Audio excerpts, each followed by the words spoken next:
So yeah, HEAT is a volunteer group, started 2007 when we had a bad haze at the time. It was meant to actually encompass a group of people, not just boycotting, but also, for example, educating the farmers. And in fact, we raised $20,000. Was spent, most of it was spent in Jambi to educate the farmers there about sustainable practices. So it's been effective, and I learned later actually there was an agreement, Singapore government and Indonesia, so that we could actually go and do it. The agreement, however, expired in 2011. It's not been extended. But even with that, Jambi is still relatively fire and haze free. I met the mayor last year, and my understanding was that in fact within his city, within his control, there are no fires in his place. But around it, sort of outside his jurisdiction, yes, there are fires. He was a bit reticent about talking about this, but he seemed to indicate that this was beyond his control, and he may know who they are, but he can't really do much about that. But within that, so it's been quite effective. So that's kind of the education part. But 2007, people felt that I was too radical, doing boycotts. I had lawyers to protect me in case we get sued. But I thought that we should do some boycott. So I've been researching the area for some time. The haze kind of more or less died down. 2013, there was a spike, principally because of a typhoon out in Manila that kind of sucked the air, the wind in that direction over Singapore. But after that, it kind of died down. We all thought that the haze had been improving, the situation improving after 2013. But then this incident has sort of, brought things up, and again, it's surprised us. By this time, I guess people became sort of more willing to accept that we have tried different things. The soft approach, education, telling people, campaign and so forth, hasn't really worked. So people who used to be in the camp where they say boycotts are too radical, they have moved to the boycott camp. And I talked to people, and I said, I want to basically angry on hammer those guys, and they said, yes, go and hammer those guys, So the people who used to be kind of mild and moderate have sort of moved and become more angry, more upset, and I guess this is where we are at.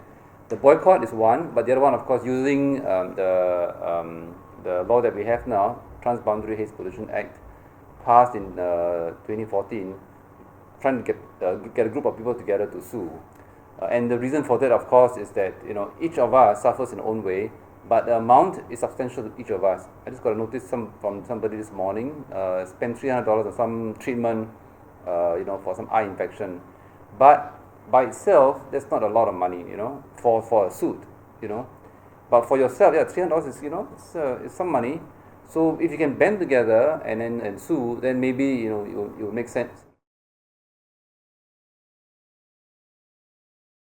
Okay, so I think first of all, you should note that this Transboundary Haze Pollution Act, any action within that is just one of the multiple actions that can be taken against the companies.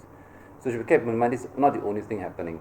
Behind the scenes, there are other things happening. For example, I mentioned the bank's guidelines. That's one way of ensuring that other parties that are funding these kind of activities are also brought into the picture. You make it a little more difficult to get funding, maybe raising interest rates, maybe putting some additional conditions. So that's kind of another area to look at. So there are various areas that are being looked at. Boycotting is definitely part of it. It should be a part of the game, so that you kind of dent the reputation of the companies that are doing this kind of practices. If you look at what has happened, the companies have been forced to respond. So APP has been forced to respond, and even Malaysia is some people in Malaysia are saying that hey, we should follow the Singapore model.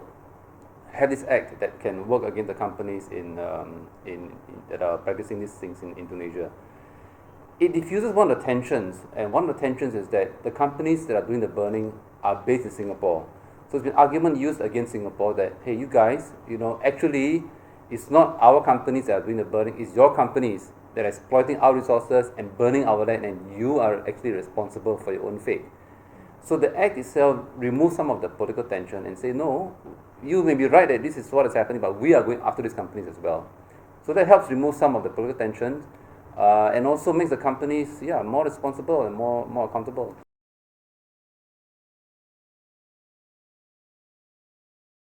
I would say that what we are doing actually would help Indonesia in the longer run.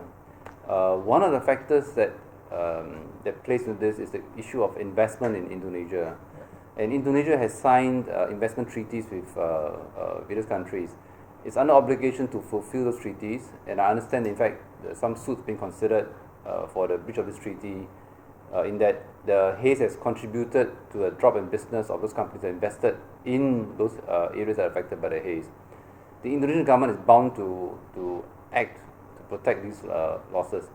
In the same way, the Transboundary Haze agreement, ASEAN agreement, binds Indonesia to act. So if Indonesia doesn't act on these international agreements, there's the question, what is Indonesia's standing in the international community? If we can't trust you to act on these things, but you have agreed to do, you promise to do those things, and you don't do that, how can we trust you when we invest in your country that, our investment will be protected?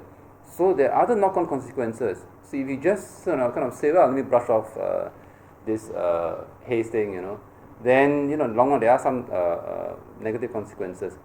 I see the our own Transboundary Haze Pollution Act as a way of standing with the current president, who clearly has some legacy issues with the former administration, right? So some of these people are still there in their old mode of thinking. With all due respect to them, they need to change their mode of thinking. And so by having our laws, I think that we are actually helping the current president. In turn, also to help his own people. I mean, you would have read of babies who died as a result of their own pollution. So I think they're actually helping Indonesia in the long run.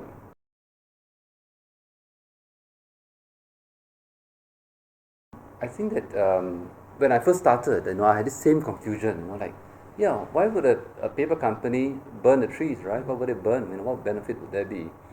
And my line now is that any company that says that, is really putting up a smoke screen, because there are fires on the land, and there's no question about it. And some of it appears to be set deliberately. I think one of the factors that contribute to the fires in the land is the draining of the peatland. I've seen some reports suggesting that when you cut down the trees, clearing the forest, when you cut down the trees, it's easiest to transport the logs out if you have a canal. If it's drained, water flows out. So the drainage of the peatland seems to me, I've read some things and I could be wrong, but seems to be one way of getting the logs out. So actually, when you drain the peatland, you do two things. One is you transport the logs out. Secondly, you dry the land so that you can plant your trees, because these are now plantations. But once you do that, then of course that contributes to the conditions that enable the fires to be burned. Once you cut down the trees, then you burn the land to clear this undergrowth, so that you can plant your plantation trees. So that's one. The other one that I hear is that sometimes when you cut down trees, you have stumps and all that left behind, and so it is easiest to clear those through burning.